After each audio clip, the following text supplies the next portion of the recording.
Welcome back to Differential Equations. In this video, I want to take a look at the heat equation, sometimes also referred to as the diffusion equation. The heat equation is used as a mathematical model for a number of different physical applications. The distribution of temperature within an object that's been heated in some way, the diffusion of a concentration of a fluid inside of a larger fluid, and so on and so on. This is not a course in physics, so I don't necessarily want you to be able to derive from physical principle how this equation came to be, but I think that it's worth taking a little bit of time to think about some of the fundamental ideas of physics, and even if you can't repeat this derivation, hopefully seeing it helps you understand where some of these things are happening. So let me get my head out of the way, and we're going to start off with a relatively simple example. I want to think about a long cylinder.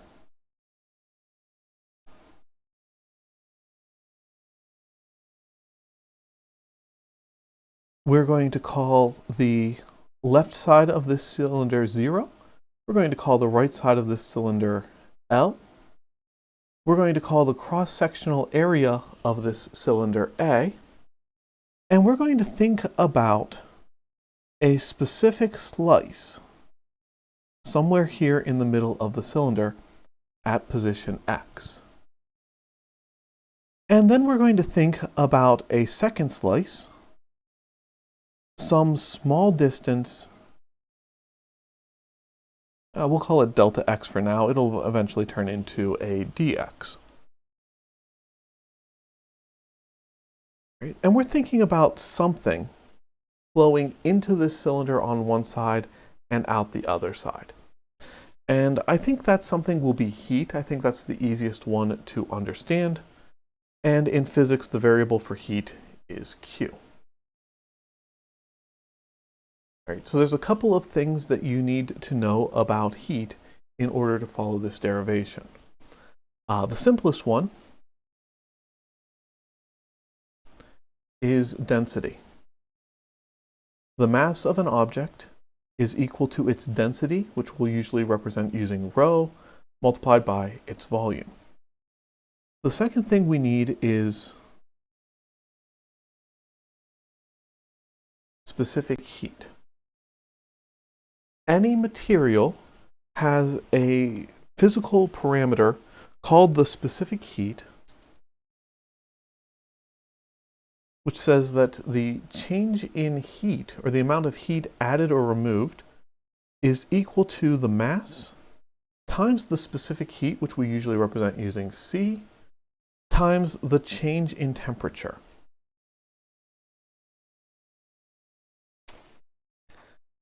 And then the final thing we need is the formula for heat transfer.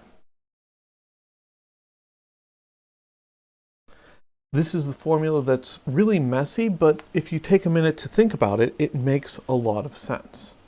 The heat transfer formula says that the change in heat is equal to some constant K, which is called the thermal conductivity of the material. Then we're going to multiply that times the cross-sectional area, times delta T, the change in time, times delta big T, the change in temperature, and then we're going to divide that by, well, I'm going to write it as delta X, the distance that we have to travel. So, as we are moving heat from here to there, there's going to be a constant. The properties of the material are going to change how much heat is going to transfer. The cross-sectional area, the more area there is, the more heat is going to be able to transfer at any one time. Multiply by the time. The longer you give the heat to transfer, the more heat is going to make it through. The difference in temperature, this is the one that's a little bit more abstract, but the more drastic the temperature difference, the more heat is going to want to transfer through. That's kind of the relationship between heat and temperature. There's a lot in there that I don't want to unpack right now, so that's kind of the weird one. And then delta X down here. The further the heat has to transfer, the longer it takes, so the less heat is going to make it. Right, so whether or not you have seen that formula before, it should make sense. The density formula, I am very confident that you have seen before. The specific heat formula you may or may not have come across.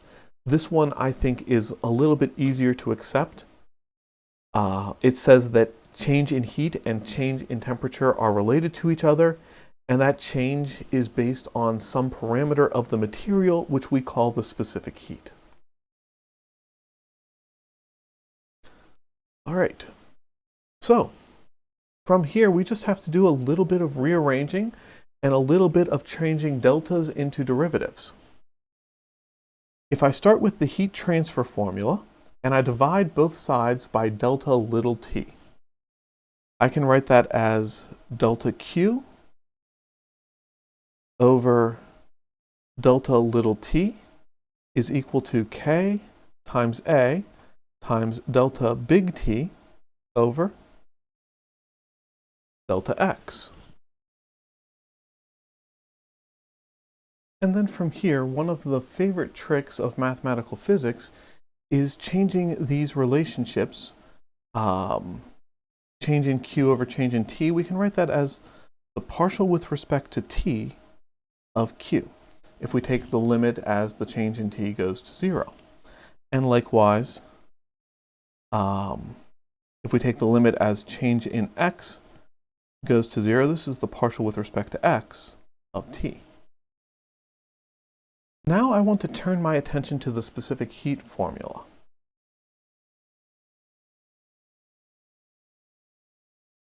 Change in heat is equal to mc delta T.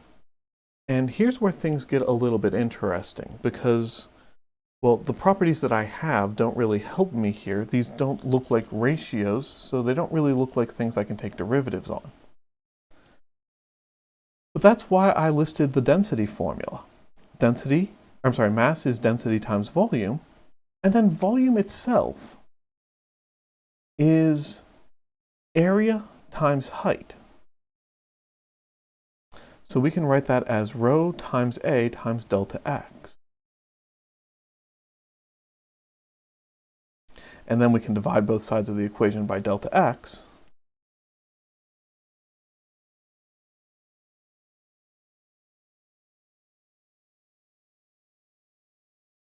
And maybe if we rearrange that equation, we can say something like T is going to be 1 over rho times A times partial of Q with respect to X.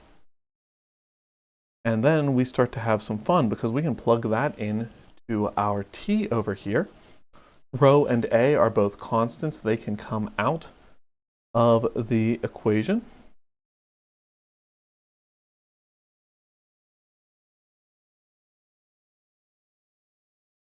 So we have Ka over rho A, and I lost a C somewhere in here, I thought so. And then we have partial with respect to X of partial of Q with respect to X. And then perhaps the most important thing of the entire derivation, the cross-sectional areas cancel out here. It doesn't matter what is happening in the other dimensions. All that matters is what is happening in the length. And we have partial Q over partial T is equal to some constant K over rho C times second partial of Q with respect to X. Great. And change colors.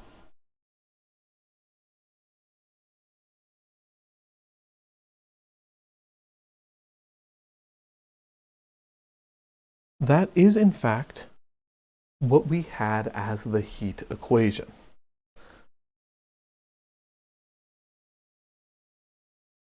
Right, that was very much doing algebra like a physicist, not a mathematician.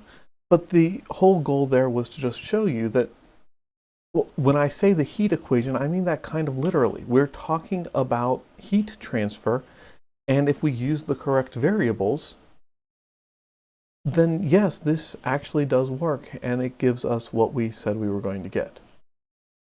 All right, but that's enough physics. Let me put my math teacher hat back on because this is in fact math class. And let's take a look at a particular situation. So we're going to stick with our general form here. Partial of u with respect to t is equal to some alpha squared times second partial of u with respect to x. And let's throw in an initial condition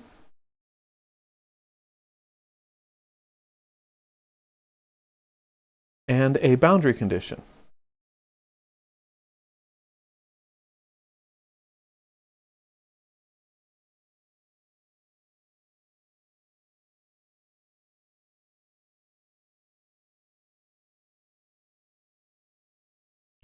And we will also set our sights on some particular parameters.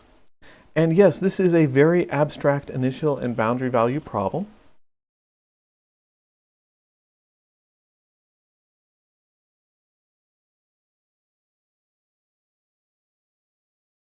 And given a very abstract problem like this, very often the instructions are going to say something like, find a formal solution.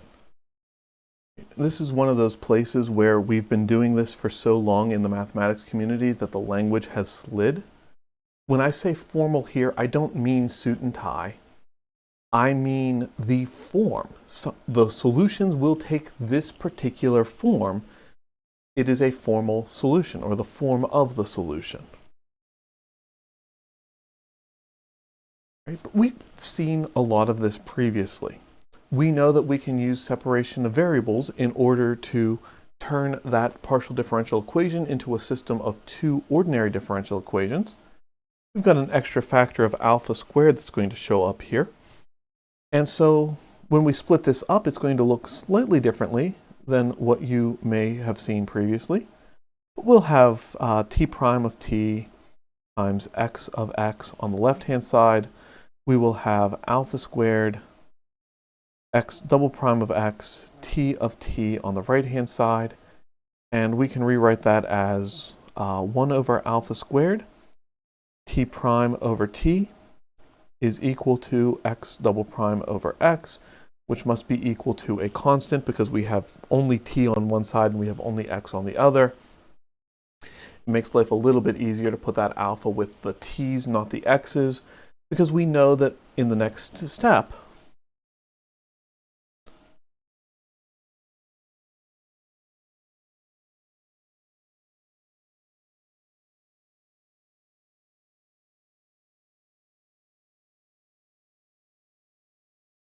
we're going to take the equation with x's, x double prime over x equals minus lambda, and we're going to rewrite that as x double prime plus lambda x is equal to 0. Our boundary condition, well, that gives me that, it's almost still on the screen up there. Our boundary condition, u of 0 and t is equal to u of L and t is equal to 0. If we plug that into our assumption that this function is in the form x of x, t of t, that means that x of 0 times t of t is equal to 0 for every value of t. Well, the only way that that can work out is either big T is constantly 0, and that's a really boring solution, so we'll assume that x of 0 is 0. And likewise, we'll have that x of L is equal to 0, and our boundary condition is really just a boundary condition or a condition on our function x. We have the differential equation, x double prime plus lambda x equals 0. We have the boundary conditions, x of 0 equals 0, x of L equals 0. We can solve this eigenvalue problem. For the sake of time, I'm not going to do it because we've already solved this eigenvalue problem. We've seen it before. We know that the solutions are going to be in the form x sub n of x is equal to sine of n pi x over L. And our eigenvalues, lambda n, are going to be n squared pi squared over L squared. And when we solved boundary value problems, we were kind of stumped at this point because we had infinitely many solutions. But for the partial differential equation, for the initial boundary value problem, we still have more information. We still have more we can do. So let's take this lambda and plug it in back over here. Well, I guess I can rearrange that equation a little bit. Right? T prime over t is equal to minus alpha squared lambda. So that's going to be minus alpha squared n squared pi squared over L squared. And this is a first order ordinary differential equation. It is separable and has already been separated. We can solve this by direct integration. If you don't recognize it offhand, that's okay. We can go through all the steps. But t prime over t, that's going to be the natural log of the absolute value of big T. And then integrating with respect to little t on the right-hand side, we're going to end up with minus alpha squared n squared pi squared over L squared times t. And the solutions here are going to be that t is equal to the exponential, e raised to the minus alpha squared n squared pi squared t over L squared. All right, I guess we're getting somewhere. From here, I'm going to remind us that this depends on our n, which means that our u is probably going to depend on n as well. We'll have xn of x times tn of t, although I'm going to write those in the other order in just a few moments. But we're going to have sine of n pi x over L multiplied by e to the minus alpha squared n squared pi squared t over L squared.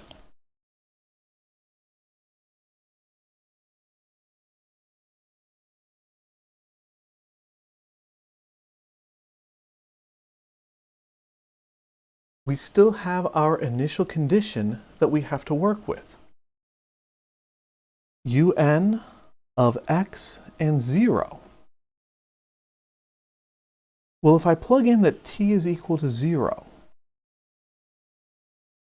t is up here in the exponent. This will be e raised to the 0 power. And anything to the 0 power is 1, so this whole thing is just 1. We don't have to worry about it, and we just get sine of n pi x over L. But the initial condition says that this must be equal to f of x. You might see where this is going, but nonetheless, you should see that this is incredibly unlikely.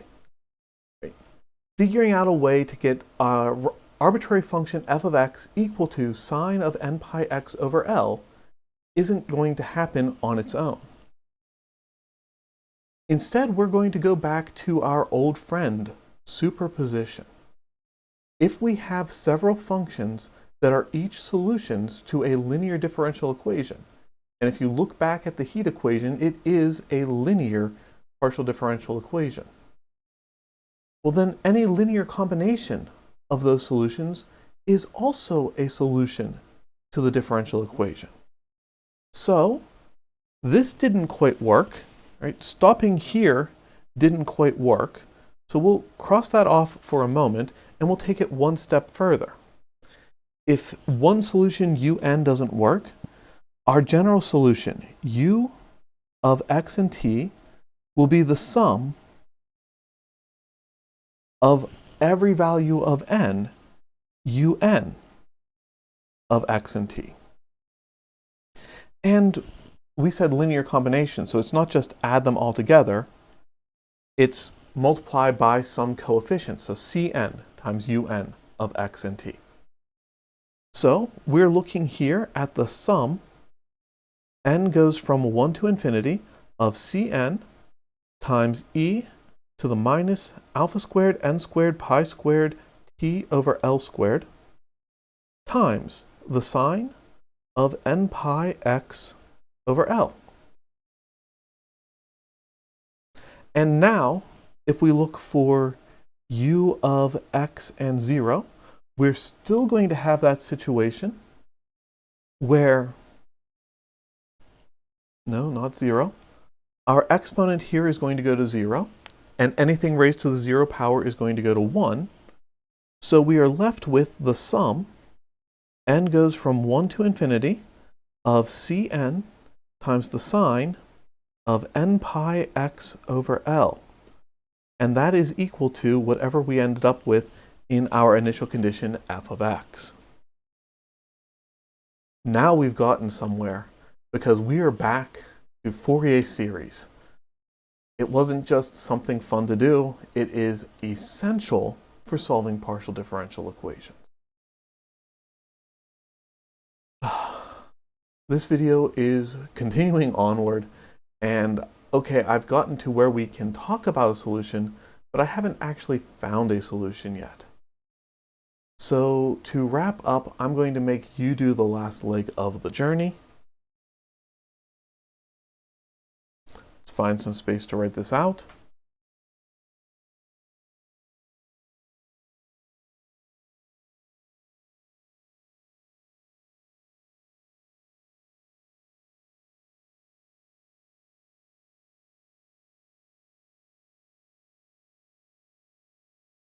I would like you to find the particular solution to the initial boundary value problem with the heat equation and alpha equals 1, L equals pi, and the initial condition constraint f of x is 5 times the sine of 3x minus 3 times the sine of 5x.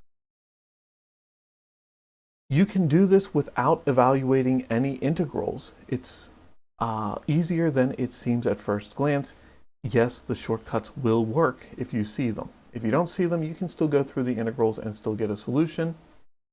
But with that in mind, take a couple of minutes, see what you can do here, and I'll see you in the next video.